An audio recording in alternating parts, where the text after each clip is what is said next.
আসসালামু আলাইকুম। তোমরা সবাই কেমন আছো? আমি ভালো আছি, আলহামদুলিল্লাহ।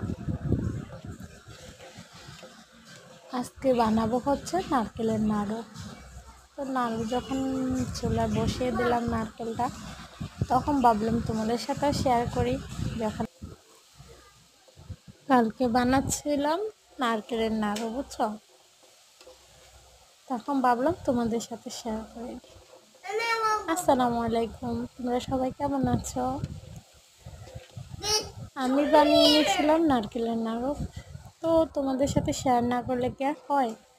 তখন আমি যখন নারকেলটা চুলার উপরে বসিয়ে দিয়েছি সব কিছু রেডি করে, তখন ভাবলাম একটু ভিডিও করে নিই, তোমাদেরকে দেখাই। এখানে আমি নারকেলের সাথে দিয়ে দিলাম হাফ হাফ কাপ চিনি। দুটো নারকেল নিয়েছি, এখানে হাফ কাপ চিনি দিয়েছি, কারণ মিষ্টিটা একটু কম খাই, বাচ্চাদেরকে খাওয়াবো, মিষ্টিটা কম হলে ভালো হয়।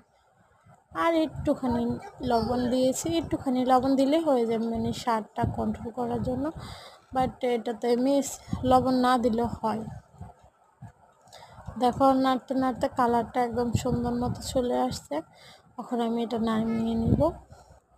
নামিয়ে নিয়ে এটাকে গরম গরম কিন্তু বানিয়ে নিতে হবে, এটা ঠান্ডা হলে হবে না। কতটা গরম তোমরা শুধু এটা দেখো, আমার হাতের দিকে তাকাও, আমার হাতটা দেখো। এটা এতটাই গরম ছিল যে আমার হাতে, আমি দুইটা বানানোর পর আমার হাত লাল হয়ে গেছে। দেখো আমার হাতটা কেমন লাল হয়ে যাচ্ছে, দেখছো? এতটাই গরম ছিল।